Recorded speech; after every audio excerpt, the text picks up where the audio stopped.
Today we have a 2013 Ford Explorer in the shop, and we're getting ready to change the stabilizer links in the front. On the stabilizer link, it looks just like this down here. It's the same thing, and it's got the plastic coating in here, and you can't get it off unless you heat it up and melt it. Now this is a 10 millimeter, and this is a 13/16 or a 21 millimeter. And I have a gear wrench at 13/16 I'm gonna put down here and hold a 10 millimeter on it. But once I melted that stuff on the other side, it just came right off. I didn't even need to use the 10 over here to hold the stud. So I'm just gonna start by heating this one up over here.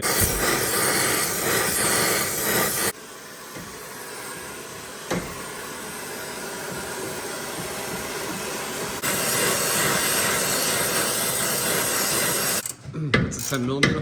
Yeah, the same as this here. And once you get it going, Yeah. but it bound up on the other one. The penetrating oil wasn't enough to break it free? No, I soaked it. See now how loose it is right now? It's finger tight at this point. Yep. So I'm gonna let it cool down, and I'm gonna go after the other one and get my wrench off here. So we'll just pry up on this a little here. I'll get my wrench off here. Okay. We're gonna get the stabilizer link off.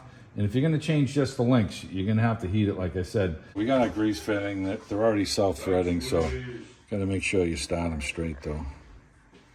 And thread that in there, and it's a 3/8 wrench.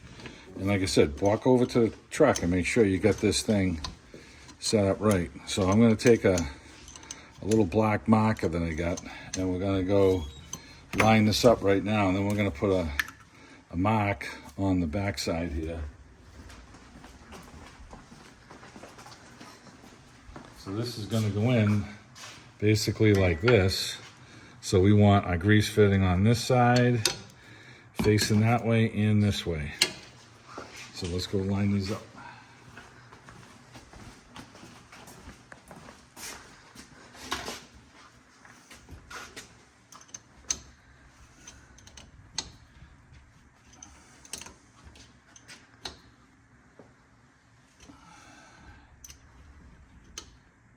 Okay, we get that one in. Now it looks like I could tighten it a little bit more. It's tight, it ain't going anywhere. And if I bottom it out, it may not be in the right position that I want. So I'm gonna take what I get.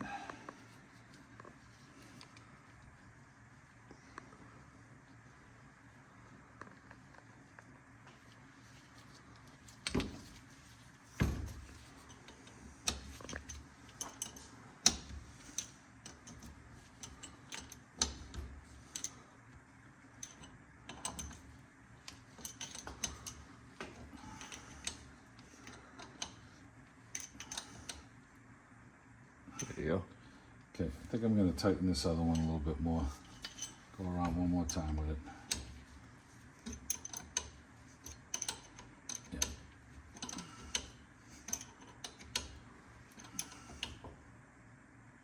Okay, so we're pointing at our marks here. All right. So these, you'll be able to get these for grease. All right, so we're gonna never seize these up and then put these on. These are very tight to go on because of the length of the rod.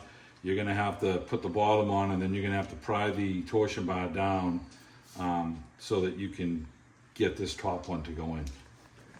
All right, so we're gonna get this in and push it through the tie rod end, and you can start threading the nut on here. And I'm using a 7/8 wrench. I don't have a 22 millimeter gear wrench here, so I'll use a 7/8. And you gotta hold the nut this side here, where my thumb is, with an 18 millimeter, so that it doesn't spin. And you're just gonna have to hand tighten this thing, and we'll get the bottom one tight, and then see how the top, we're gonna have to pry this bar down so that we can get this hole to line up back here. So we got a wrench here, we got an 18 millimeter to hold the inside right here. And then I'm just gonna have to crank this thing up with the wrench. And I'll be honest with you, it's slow going to try and get this thing you know, tight. So we'll get this thing all tightened up and then we'll come back there. So we got this side here. And we're gonna push it in place. Oh, it went right in. The other side fought me the whole way. Okay, so we got our nut on here, and I should be able to get the wrench behind here and tighten this one with the socket and the gun. Let me get the socket. This one. Yep.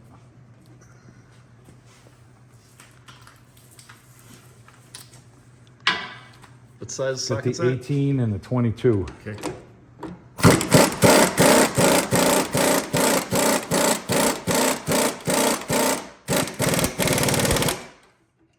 Okay, get that one down. So this stabilized link is on, and we have our grease fittings in our comfortable position right now. So I can grease this and grease this one. It's going to be the same procedure on the other side.